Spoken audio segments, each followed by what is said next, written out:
Bienvenidos queridos hermanos a este video, jueves sacerdotal en Espíritu Canal, en el nombre del Padre, del Hijo y del Espíritu Santo. Amén. Señor, pedimos por la paz en el mundo, sabemos los conflictos que se están dando, solamente tú, Señor, puedes detener las armas y volver a tocar los corazones de los hombres. En el mundo entero nos estamos disponiendo a lo que el Papa nos ha pedido, la jornada por la oración de la paz. Nos comprometemos a ello y en todos nuestros actos ofrecemos para que la conversión de los hombres sea una realidad en estos signos de los tiempos. Te lo pedimos a ti que vives y reinas por los siglos de los siglos, en el nombre del Padre, del Hijo y del Espíritu Santo. Amén. Gracias por estar con nosotros. Bienvenidos a un tema más de evangelización en este día bendito. Espíritu Canal con nosotros.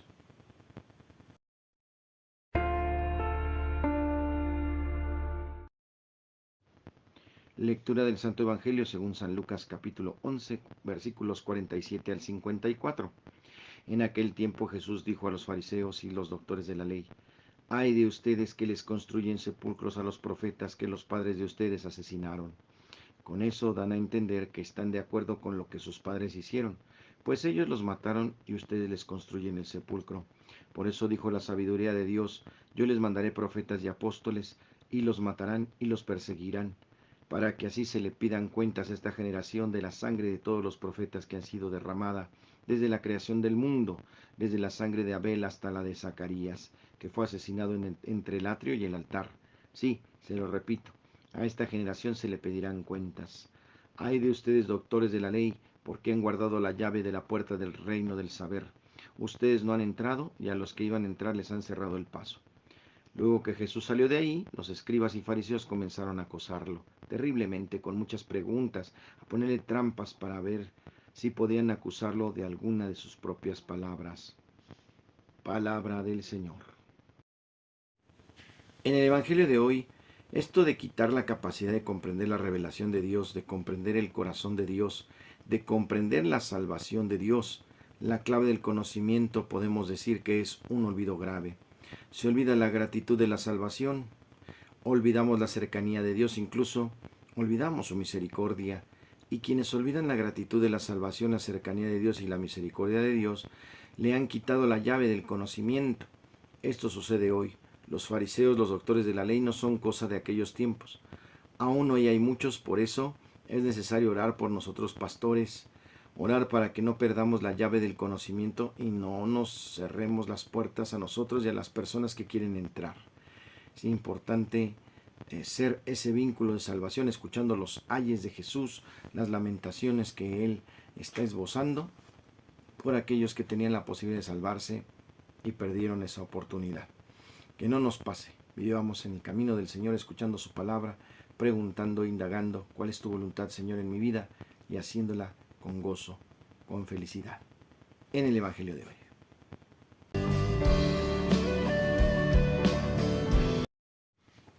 En el tema de hoy, ¿cuál es la diferencia entre padres de la iglesia y doctores de la iglesia? Es muy común que escuchemos expresiones como los padres de la iglesia enseñan que este santo era un doctor de la iglesia. Pero ¿qué significa esto realmente?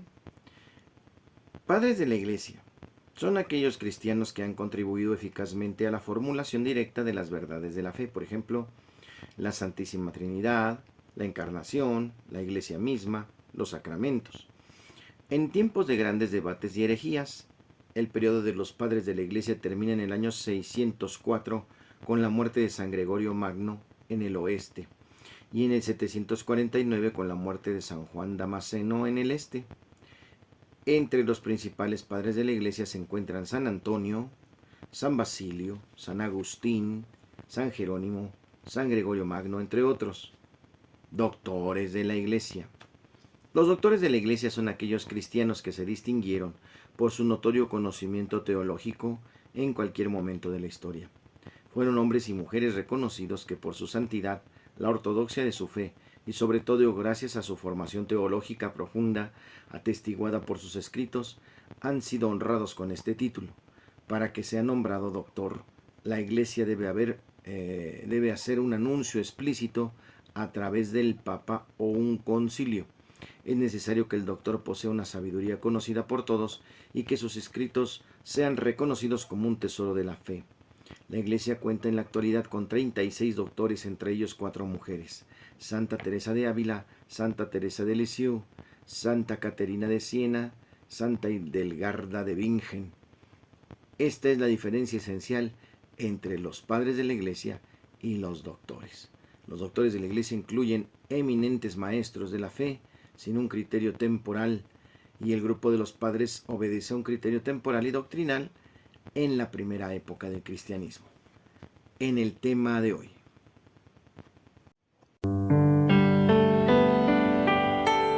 En Santos y Conversos, hoy celebramos a San Pablo de la Cruz.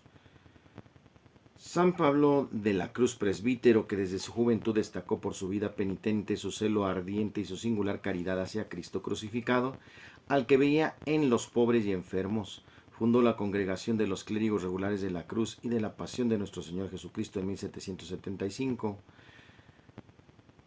Fue beatificado el 1 de mayo de 1853 por el Papa Pío IX y canonizado también por el mismo Papa el 29 de junio de 1867. Pablo significa aquel que es pequeño o débil, es de origen latino.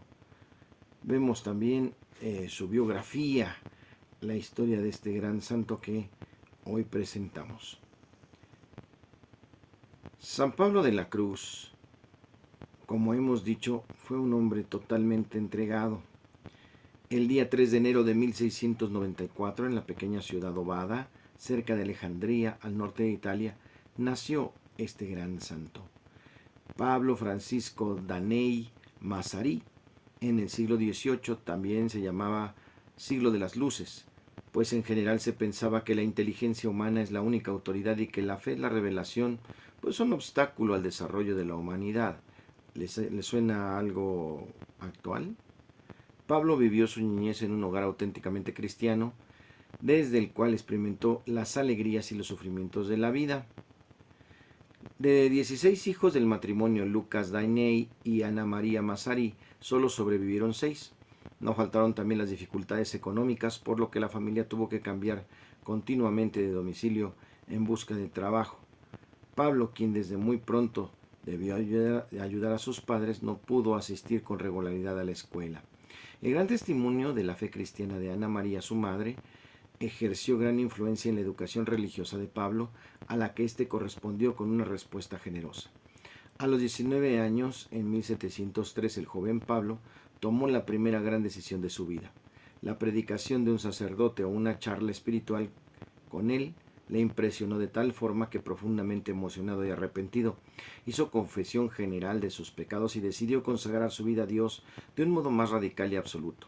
Él mismo llamará después a este momento su conversión a penitencia. Años más tarde, en 1716, el Papa Clemente XI invitó a los cristianos a una cruzada contra los turcos. Pablo creyó oír esto en la voz de Dios, pues quería morir mártir y se alistó voluntario, pasando algún momento y algún tiempo en los cuarteles y campamentos, convencido de que este no era el servicio que Dios le pedía. Regresó a la casa de sus padres, a quienes siguió ayudando en sus necesidades. Dedicaba muchas horas a la oración, participaba diariamente en la misa y se entregaba a duras penitencias. Pablo Francisco tenía 26 años. Sus hermanos habían crecido y sus padres no necesitaban tanto de su ayuda. Por este tiempo sintió la llamada de Dios a fundar una orden religiosa. Sentí mi corazón movido por el deseo de retirarme a la soledad. Me vino la inspiración de llevar una túnica, de andar descalzo, vivir en estrechísima pobreza y llevar con la gracia de Dios vida de penitencia. Me vino la inspiración de reunir compañeros para vivir con ellos, promoviendo en las almas el santo temor de Dios.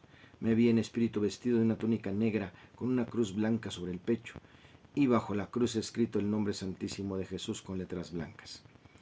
El 22 de noviembre de 1720, Pablo se despidió de su familia, se dirigió a su obispo, Monseñor Gatinara, en Alejandría. En una ceremonia sencilla y en su capilla privada, revistió a Pablo de la Cruz con el hábito negro de ermitaño. Las 6 semanas siguientes, del 23 de noviembre de 1720 al 1 de 1721, las vivió en el trasero de la sacristía de la iglesia de San Carlos de Castelazo, en la más precaria condición de alojamiento.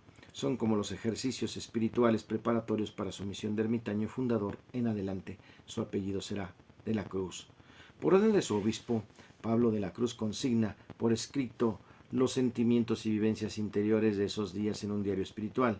En él vemos a qué grado de oración ha llegado ya, así con las grandes fuerzas de las líneas de la doctrina espiritual que vivirá y enseñará durante los 55 años siguientes. En las anotaciones del primer día aparecen ya ideas fundamentales y programática de toda su vida. No deseo saber otra cosa ni quiero gustar consuelo alguno, solo deseo estar crucificado con Jesús. Acabados estos días, el Pablo de la Cruz pasó los meses siguientes en distintas ermitas de la cercanía, viviendo en soledad. Daba catecismo a los niños en lugares vecinos, predicaba los domingos e incluso dio una misión. Quiso ir a Roma para pedir personalmente al Papa le aprobara las reglas de la nueva orden religiosa, misma que escribió durante los 40 días de Castellazo, y en septiembre de 1721 se dirigió a Roma, pero sufrió una gran desilusión. Es rechazado por los guardias del Papa con palabras no muy amables. Aunque profundamente decepcionado, no se desanimó. En la Basílica María la Mayor hizo un voto especial: dedicarse a promover en los fieles la devoción a la pasión de Cristo y empeñarse en reunir compañeros para hacer esto mismo. A su vuelta a Castellazo se le unió un hermano, Juan Bautista, que lleno de los mismos ideales fue hasta su muerte. En 1765 el compañero fiel de Pablo.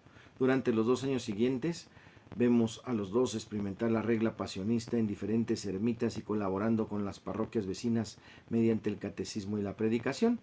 Tras la etapa eremítica, Pablo de la Cruz creyó necesario que él y su hermano vivieran en Roma para conseguir de la Santa Sede la aprobación de las reglas.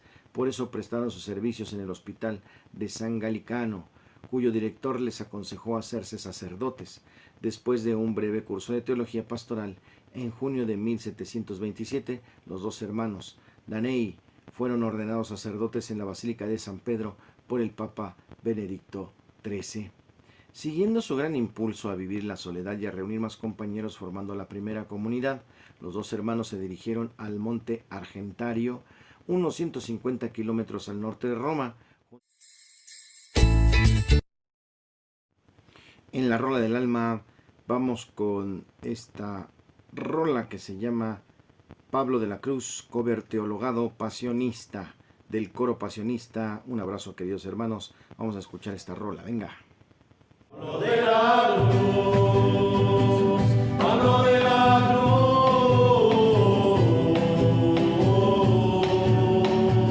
Pablo de la Cruz, Pablo de la Cruz, Pablo de la Cruz,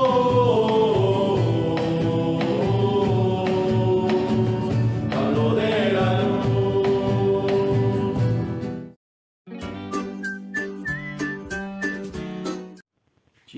Chiste.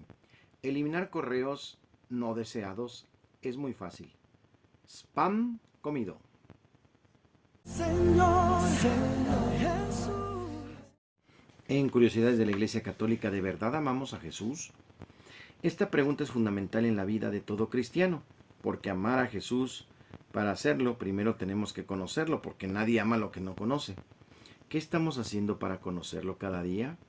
Y no se trata de un conocimiento meramente intelectual, sino de tener la experiencia de tratar con Él, de cultivar nuestra amistad con Él, resucitado, porque Cristo no es un ser imaginario, no es una teoría ni un invento, es alguien, el Verbo de Dios encarnado, el Hijo único de Dios, vivo, real, a quien tenemos que buscar como se busca un tesoro, aunque Él siempre se hace encontradizo, como lo hizo con los discípulos de Maús.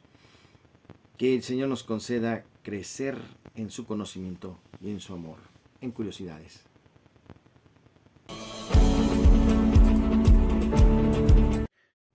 En la buena onda de hoy, no se olviden que hoy es jueves sacerdotal. Nos vemos en la hora santa que amenizarán nuestros hermanos de 40 días por la vida. Seguimos a favor de la vida. Todos están cordialmente invitados, pero hoy toca a este grupo estar al frente en esta animación, mientras yo me encontraré en las confesiones. Favor de asistir a las 6 de la tarde en la misa y a las 7 la hora santa, la hora mayor. Gracias por estar atentos y reciban la bendición en este video. El Señor les guarde, les protege, les bendiga, haga resplandecer sus rostros sobre ustedes y les conceda la paz. Que les bendiga el Padre, el Hijo y el Espíritu Santo y les acompañe siempre. Yo soy el Padre Jorge Arturo. Muchas gracias por estar conmigo en tu canal. No se olviden de darle like, compartir y suscribirse para que esta familia y este canal se conozca un poquito más. Gracias a todos, Dios les bendice.